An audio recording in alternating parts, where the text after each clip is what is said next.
Hello students, हम आज के वीडियो में एमए फाइनल की पुस्तक आधुनिक भारत का सामाजिक और आर्थिक इतिहास के ऊपर चर्चा कर रहे हैं। आज का जो हमारा टॉपिक है वह है भारत में कुटीर मतलब होता है जो स्वदेशी उद्योग है उसके पतन के कारण। तो भारत में अंग्रेज़ों की एक राजनीतिक शक्ति के उभरने के साथ साथ भारत की जो परंपरागत अर्थव्यवस्था थी उस पर कुप्रभाव पड़ने लग गया था, जिससे क्या हुआ, देश की जो आर्थिक स्थिति है उसका संतुलन बिगड़ गया था। 1757 में प्लासी की युद्ध हुआ था और बंगाल पर अंग्रेज़ों की विजय हुई थी। इससे क्या हुआ कि जो व्यावसायिक संबंध थे ईस्ट इंडिया कंपनी के अब राजनीतिक हो गए। अब वो राजनीतिक शक्ति के जो हम लोग थे एक अनुयायी से बन गए और इसका परिणाम क्या हुआ, भारत के लिए बड़ा विनाशकारी हुआ। हमारा जो देश था उसमें जो पुराने या परंपरागत उद्योग थे या स्वदेशी उद्योग जिसको हम कह सकते हैं वो एक एक करके नष्ट होने लग गए थे। उद्योगों के पतन की जो प्रक्रिया थी वस्त्र उद्योग से शुरू हुई और धीरे धीरे अन्य उद्योग भी चपेट में आ गए और ये प्रक्रिया तीव्र गति से चलती गई। भारत अपनी अर्थव्यवस्था की जो समृद्धि थी वह खत्म होती गई और उसका संतुलन बिगड़ता गया। जो हमारा देश था, औद्योगिक देश भारत, वह एक कृषि प्रधान देश बन गया और ऐसा कृषि प्रधान देश जिसकी कृषि की दशा भी दयनीय थी। जो ब्रिटिश शासक थे उन्होंने अपनी प्रतिक्रियावादी और शोषणवादी नीति से भारतीय उद्योगों को शोचनीय स्थिति में लाकर पटक दिया। इस जो ये पतन हुआ था कुटीर उद्योगों का, इसमें बहुत से कारण जिन्होंने अपना सहयोग दिया था उसके बारे में आज हम इस वीडियो में आपसे शेयर करेंगे, उस पर चर्चा करेंगे। देखिए क्या क्या कारण रहे थे जिससे हमारा कुटीर उद्योगों को का नष्ट हुआ या उसका पतन हुआ। मुगलों के अंतिम काल में जो अराजकता और अशांति फैली थी, पहला पॉइंट हमारा यही है कि मुगलों के अंतिम काल में अराजकता और अशांति। तो इसमें क्या हुआ था कि उत्तराधिकारी युद्ध हो गया था। औरंगजेब की जब मृत्यु हो गई थी तो उनके जो उत्तराधिकार थे उनका आपस में युद्ध हो गया था और इसके फलस्वरूप केंद्रीय शासन की जो शक्ति थी वह निरंतर क्षीण होती गई थी और इससे जो देश की राजनीतिक, आर्थिक, सामाजिक व्यवस्थाएं थी वह छिन्न भिन्न हो गई थी। तो इस अशांति और अराजकता की अवस्था में घरेलू उद्योगों का समुचित विकास नहीं किया जा सका। दूसरा कारण, देशी राजाओं और नवाबों का अंत। देश के जो राजे महाराजे थे वह परंपरागत उद्योगों के संरक्षक थे। कुशल कारीगरों को राजदरबार में आश्रय मिलता था और उन्हें हर प्रकार से प्रोत्साहन भी दिया जाता था। दरबारों की साज सज्जा के लिए कलात्मक वस्तुओं की भी मांग बनी रहती थी। अब जब ब्रिटिश शासन की स्थापना हुई और राजा महाराजाओं का अंत हुआ तब इससे क्या हुआ, एक ओर तो इन उद्योगों को राज्याश्रय था जो था छिन्न भिन्न हो गया और दूसरी ओर इन उद्योगों की जो बहुत सी मांगे थी वो लगभग खत्म सी हो गई। तीसरा हमारा पॉइंट है ब्रिटिश ईस्ट इंडिया कंपनी की नीति। ईस्ट इंडिया कंपनी ने विदेशी व्यापार में एकाधिकार पाने के साथ साथ ही जो देशी कारीगरों का शोषण करना आरंभ कर दिया था। कारीगरों को कंपनी की फैक्ट्रियों में काम करने के लिए बाध्य किया गया और उनके माल को जो कम कीमत पर खरीदने और उन्हें उत्पीड़ित करने की नीति को अपनाया गया। कारीगर पर इस बात के लिए भी दबाव डाला गया कि वे चाहे कितनी भी हानि हो लेकिन उनसे कम कीमत पर अपने माल को बेचेंगे। कंपनी की नीति से भारतीय बुनकरों की आर्थिक स्थिति बिगड़ने लगी थी। फलस्वरूप बहुत से व्यापारियों ने स्वतंत्र व्यवसाय न करके कंपनी के वेतनभोगी एजेंट के रूप में काम करना पसंद किया और इस प्रणाली को क्या कहा गया, गुमाश्ता प्रणाली। आप इसको ध्यान में रखें, गुमाश्ता प्रणाली किसे कहा गया, जो कंपनी के एजेंट के रूप में भारतीयों द्वारा काम करना चालू किया गया था उसको। अब इन एजेंटों को या गुमाश्तों को व्यापक अधिकार दिए गए थे और इसका प्रयोग वे अपने निजी लाभ के लिए करने लगे थे। तो इस प्रकार कंपनी के एजेंट अत्याचार और उत्पीड़न के स्रोत बन गए। और ये जो गुमाश्ते थे, इन्होंने अपनी शक्ति का भी दुरुपयोग किया और ये क्या करते थे, बाजार भाव से भी 15 से 40% कम पर माल खरीदते थे।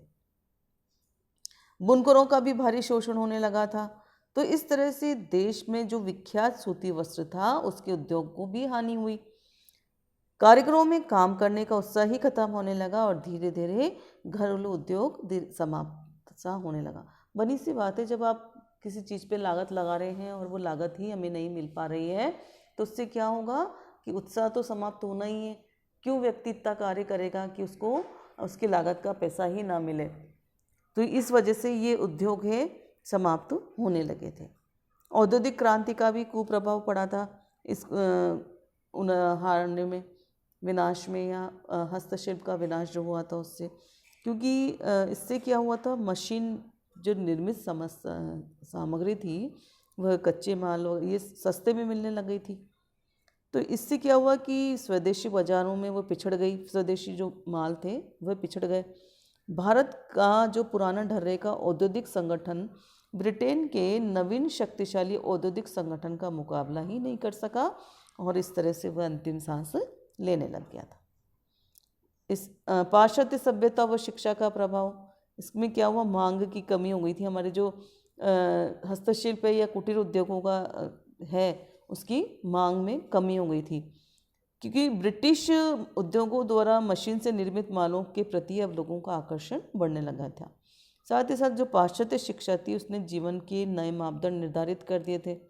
जो भारत के रईस देशी कलात्मक वस्तुओं के स्थान पर अब विदेशी शासकों के समान वह जो विदेशी वस्तु है ना उनका प्रयोग करने में वह अपनी गौरव का अनुभव करने लगे थे। वो सोचते थे ये बहुत प्रतिष्ठा का विषय है। अब विदेशी वस्तुओं का जब गौरव है और प्रतिष्ठा का सम्मान का चिन्ह माना जाने लगा तो नेचुरल है कि जो स्वदेशी वस्तुओं की मांग थी वो घटेगी सही और हमारे जो उद्योग धंधे हैं वह पतन की ओर ही जाएंगे। भारतीय माल पर ऊंचे कर लगाना ये किसने करा, ब्रिटिश कंपनी ने, क्योंकि वह प्रतिक्रियावादी नीति अपना रही थी, शोषणवादी नीति अपना रही थी। तो ब्रिटिश सरकार ने प्रतिक्रियावादी आर्थिक नीति अपनाकर भारत के जितने भी उद्योग थे उनको तेजी से पतन की ओर धकेल दिया। भारतीय उद्योगों पर दोहरी चोट की गई। एक तो भारतीय वस्तुओं पर ब्रिटेन में जो आयात थे उस पर 20 से 80% कर लगाया गया और ब्रिटिश उद्योगों को संरक्षण दिया गया। साथ ही साथ जो भारत में स्वतंत्र व्यापार नीति को प्रश्रय भी मिला।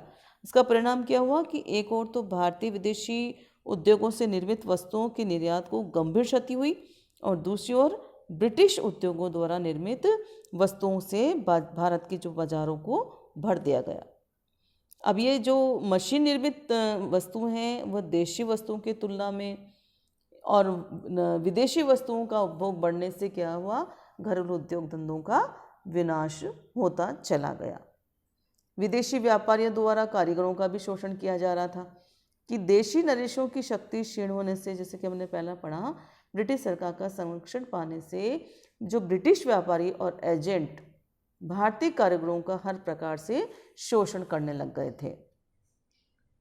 वे क्या करते थे, भारतीय कारीगरों से इस बात पर दबाव डालने लग गए थे कि वो नीची या कम कीमत पर अपने माल को बेचे। अब भारतीय कारीगरों को माल देने के संबंध में ठेके पर उनको देने पर उनको विवश किया गया, चाहे वो किसी भी परिस्थिति में हो।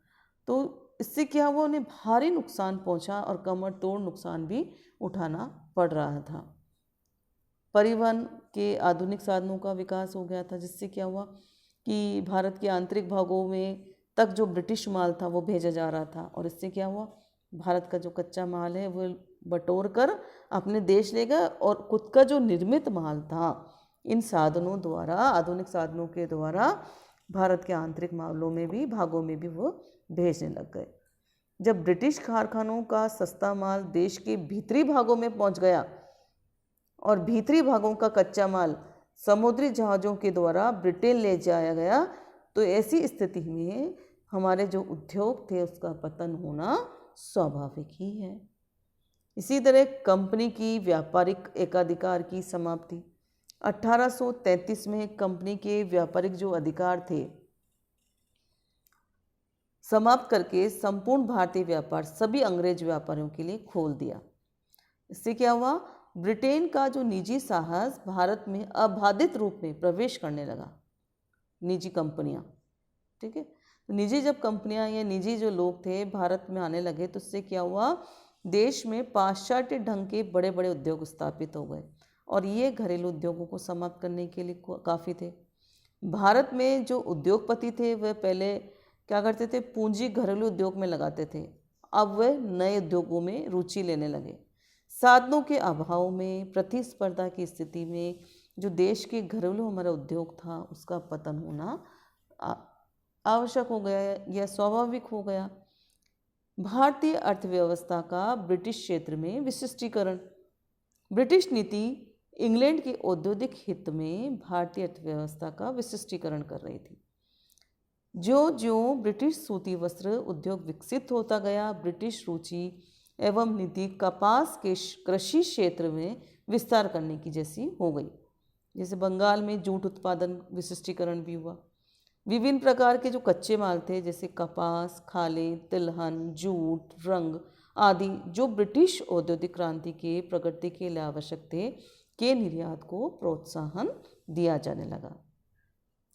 मध्यम वर्ग का भी मध्यस्थ, जैसे अभी हमने पहले वाले वीडियोस में भी देखा था कि मध्यम वर्ग का उदय हुआ या मध्यस्थ वर्ग का जन्म हुआ। तो इन लोगों ने क्या करा, नवीन जो मध्यम वर्ग हुआ उन्होंने क्या करा कि लाभ के लोभ में पड़कर कुटीर व्यवसायों का आर्थिक शोषण करना शुरू कर दिया। इससे हमारे जो कुटीर उद्योग थे उसकी प्रगति में बाधा आने लगी। स्पर्धा प्रतिस्पर्धा जो थी, इससे क्या, औद्योगिक क्रांति के समय से हमारे ब्रिटिश शासन की स्थापना से ही यूरोप में औद्योगिक क्रांति चल रही थी। अब जब मशीनें सस्ता माल उत्पन्न कर रही थी और ये बड़े पैमाने पर भी उपलब्ध कराई जा रही थी, तो जब ये इतनी सस्ती और सुंदर वस्तुएं भारत में प्रचुर मात्रा में उत्पन्न होने लगी, अब जो कुटीर उद्योगों से बनती थी वो तो नेचुरल है कि महंगी होती थी, तो इससे इस प्रतिस्पर्धा के सामने ये हमारा कुटीर उद्योग टिकना एक बहुत मुश्किल सा हो गया था और ये पतन की ओर अग्रसर होने लग गया था। अकाल भी पड़ रहे थे भारत में। इससे क्या हुआ, जो कारीगर थे उनकी स्थिति बहुत अधिक शोचनीय हो गई थी। देश में अकाल पड़ने से जो जुलाहे थे, धोबी थे, कुम्हार थे, शिल्पकार थे, वो बेकार हो गए, भूखमरी से पीड़ित हो गए और उनके व्यवसाय नष्ट हो गए।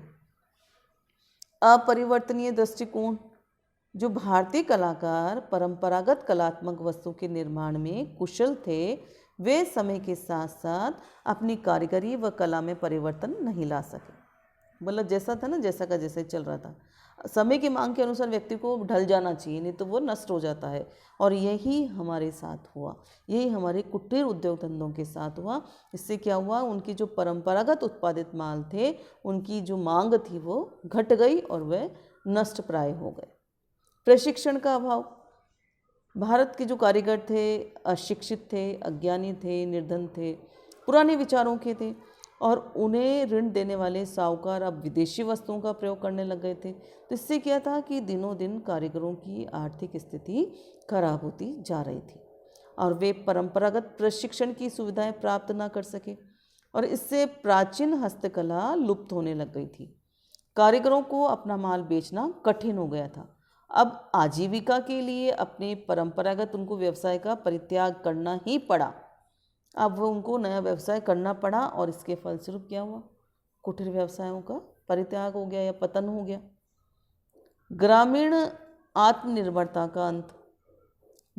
जो विदेशी शासन से पूर्व भारत का प्रत्येक गांव आत्मनिर्भर था और अपनी आवश्यकता की जो भी वस्तुएं थी स्वयं बना लेता था, किंतु अब वे क्या हुआ, विदेशी वस्तुओं का उपयोग करने लग गए थे। जब बनी बनाई वस्तुएं सस्ते दामों में बन जाए तो फिर व्यक्ति क्यों करेगा कार्य। इससे क्या हुआ, वही ग्रामीण उद्योग धंधे नष्ट हुए। तो इस प्रकार अब गाँव में जो आत्मनिर्भरता थी उसका अंत होने लगा और इससे कुटीर उद्योगों का पतन हुआ। और हम देखेंगे बहुत से और भी कारण हैं जो इस उद्योग धंधों के पतन के कारण के लिए उत्तरदायी हुए। एक तो हमारे जो भारतीय शिल्पकार थे, इन्होंने बिना सोचे समझे पश्चिमी तरीके से नकल की और इससे क्या हुआ, स्वदेशी वस्तुओं की ख्याति को धक्का पहुंचा। इसी तरह से ब्रिटिश शासन ने भारतीय गिल्ड व्यवस्था को, जो वस्तुओं की किस्म और कारीगर पर निगाह रखते थे, उसको भंग कर दिया। भारतीय कारीगरों को वृत्त स्तरीय निर्माणी उत्पादन में प्रशिक्षण पाने से वंचित रखा गया। तो इस प्रकार अनेक कारण थे जिससे 19वीं शताब्दी के उत्तरार्ध में कुटीर उद्योगों का धीरे धीरे पतन हुआ। इससे क्या हुआ, हमारे देश का आर्थिक संतुलन बिगड़ा और भारत अब क्या हुआ, कच्चे माल का उत्पादक देश बन गया। किंतु अभी भी कुटीर उद्योगों का अस्तित्व पूर्णतः नष्ट नहीं हुआ। कई बार प्रतिकूल परिस्थितियों के कारण इसका पतन मात्र हुआ और वे अपना अस्तित्व किसी न किसी प्रकार से बनाए रखे और अभी भी जीवित हैं, ये हम देख रहे हैं। तो पाश्चात्य प्रतियोगिता और विदेशी शासन ने जो कुटीर उद्योगों की कमर तोड़ दी थी, किंतु उनका समूल नाश करने में वह असमर्थ रही। मृत प्राय अवस्था में भी वह जीवित रहे और भारतीय कुटीर उद्योग अवसर की प्रतीक्षा करते रहे और स्वाधीनता संग्राम के अंतर्गत स्वदेशी आंदोलन के प्रचार से इनको राहत मिली। तो मुझे पूरा उम्मीद है कि आपको ये वीडियो समझ में आ गया होगा। Thank you.